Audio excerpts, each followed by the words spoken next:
네, 8월 증시는 중대한 여러 가지 변화를 맞을 것으로 보입니다. 우리가 살펴봐야 할 중요한 이슈들, 변수들이 줄줄이 기다리고 있는데요. 과연 우리 증시가 한 단계 레벨업할 수 있을지, 그렇다면 거기에 따른 투자 전략은 어떻게 세면 좋을지 긴급 진단 시간을 통해서 알아보겠습니다. 고든자산관리 이호룡 대표, JJ랩스 이정민 대표 자리해 주셨습니다. 안녕하십니까? 안녕하십니까? 예. 8월의 첫 거래일 코스피가 현재 2030선을 터치하고 있습니다. 그야말로 박스피를 돌파할 수 있을 것인가라는 기대감이 현재 모아지고 있는 상황인데요. 우리 증시가 한 단계 더 레벨업할 수 있을 거라고 보십니까?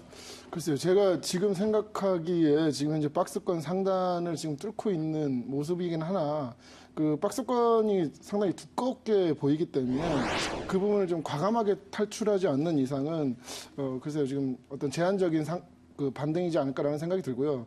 그 지금 현재 그 상승 방향으로 올라가는 부분은 외국인인데요. 외국인이 지금 현재 계속 사는 이유는 원달러 환율을 보시면 1120원대를 뚫고 지금 내려와서 1112원대까지 내려왔습니다. 그러니까 지금 상황에서 한국은행이 지금 현재 개입을 해서 다시 그 원달러 환율의 상승을 유도할 수 있느냐를 봤을 때 역사상 그 과거를 돌아보면은 1,100원 초반 또는 1,100원을 뚫으려 할 때 아마 한국은행이 개입을 해서 상승을 시키지 않을까를 봤을 때 단기적으로 특히 이번 주를 봤을 때는 상승이 어느 정도는 가능하지 않을까라는 생각을 하지만 전반적으로 하반기를 쭉 내다봤을 때에는 오히려 여기서 제한적인 어떤 반등 이후에 하락에 대한 대비를 해야 되지 않나라는 생각을 하고요. 이에 대한 어떤 해지 차원에서의 전략적인 어떤 준비가 필요하다라고 생각이 듭니다. 예, 알겠습니다. 현재 우리 시장에서 눈에 띄는 특징들 참 많습니다. 특징주 하나씩 좀 살펴보도록 하겠습니다. 지난주 현대중공업이 어닝 서프라이즈를 기록하면서 조선주가 일제히 상승하는 흐름을 보였는데요. 자, 오늘 조선주들이 줄줄이 하락하고 있습니다. 이 부분 좀 살펴보도록 하겠습니다. 먼저 투자의 의견부터 살펴보죠. 조선주들 투자해도 좋다, 긍정적이다, O, 부정적이다, X 들어주십시오. 하나, 둘, 셋. 알겠습니다. 자, 모두 부정적인 의견을 주셨는데요. 자, 우리 이정민 대표, 어떤 이유 때문입니까? 네, 대우조선해양을 좀 말씀을 드리자면, 대우조선해양과 같은 경우에는 현재 비리 의혹으로 그 검찰에 조사를 받아야 하는 악재에 좀 시달리고 있습니다. 하지만 이러한 악재 이슈들만 놓고 볼 문제는 아니라고 보여지고요. 개인적으로는 좀 수급의 문제라고 보여지는데요. 외국인 조선 관련주의 대부분은 최근에 2주의 수급을 살펴본다면 외국인의 순매수 정도가 그렇게 크다고 보여지지 않습니다. 여기에 만약 크지 않은 정도의 작은 약의 수급의 이탈이 나올 경우에는 하락의 국면이 조금 더 깊어질 수 있다고 생각이 되고요. 또한 그 조선주는 당연히 유가 영향이 직접적이기 때문에 유가의 향방에 따라서 조선주의 방향이 좀 자리를 잡을 것이라고 보여집니다. 당분간 제 생각에는 개인적인 소견으로는 조선주의 조정과 횡보로 지루한 차트의 모습을 좀 보이지 않을까라는 생각을 하고 있습니다. 예. 이호룡 대표께서도 X를 들어주셨는데요. 네네. 조선업종 현재 구조조정 중이기 때문에 단기적으로는 악재임에는 틀림없어 보입니다. 그러나 성공적으로 구조조정을 마친다면 반등할 수 있지 않을까요? 글쎄요, 제가 구조조정을 이슈로 본다면 그럴 가능성도 있긴 하지만 지금 현재 중국의 어떤 조선업체들이 지금 치고 올라오는 모습을 보면요. 시장에서 어떤 예전에 그 1980년대 일본의 어떤 조선이 우리나라에 지금 역전이 되면서 가는 모습들이 앞으로 나타날 가능성이 매우 높다라고 저는 생각이 들거든요. 예. 그런 면에서는 조선주에 대한 부분은 좀 부정적이다라고 생각합니다. 알겠습니다. 자, 조선업종 살펴봤고요. 이어서 우리 시장의 대장주 삼성전자 살펴보도록 하겠습니다. 오늘 삼성전자 2% 넘는 급등 흐름 속에서 사상 최고가가 158만 4천 원 아니겠습니까? 158만 원을 터치했습니다. 최고가를 갈아치울 수 있을 것인지 삼성전자에 대한 투자 의견 살펴보도록 하겠습니다. 하나, 둘, 셋 들어주십시오. 삼성전자는 두 분 다 긍정적인 의견을 주셨습니다. 이유 들어볼까요? 네, 삼성전자 제가 몇 주 전에 나와서도 175만 원, 105만 원, 죄송합니다. 예. 약 170만 원까지 상회할 수 있다, 안착할 수 있다라고 말씀을 드렸었는데 예.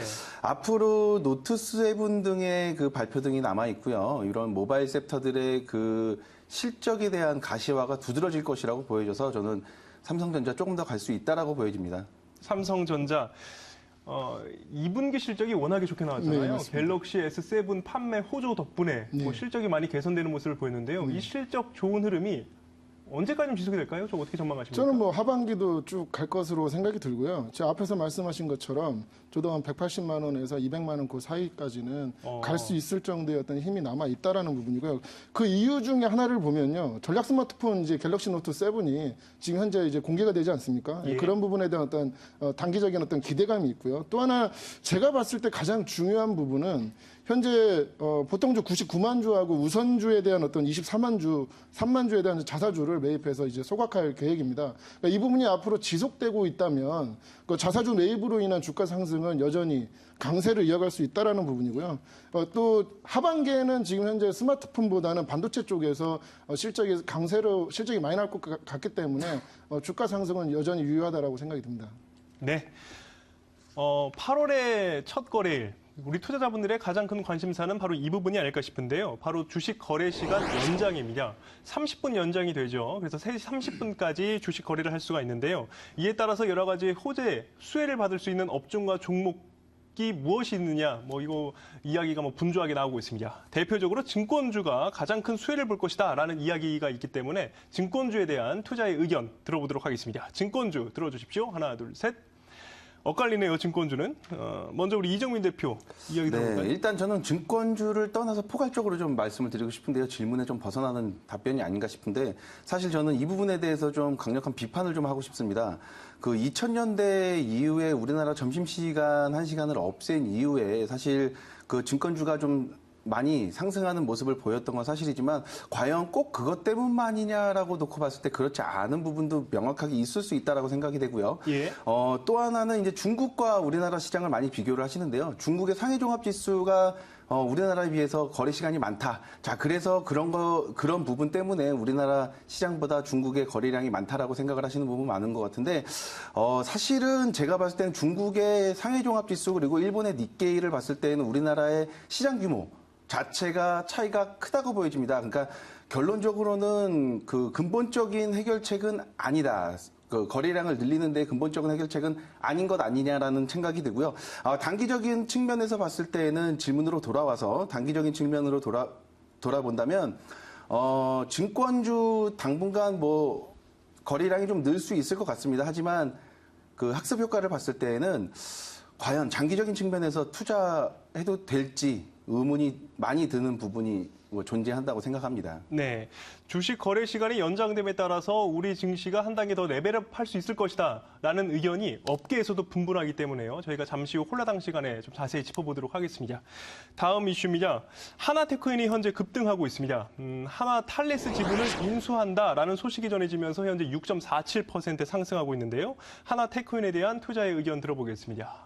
하나, 둘, 셋 들어주십시오. 예, 하나테크인 모두 긍정적인 의견을 주셨습니다. 이호룡 대표의 의견 들어보겠습니다. 네, 지금도 현재 어느 정도 반영이 된 것 같습니다. 지금 주가 상황을 보면 상당히 부담스럽긴 한데요.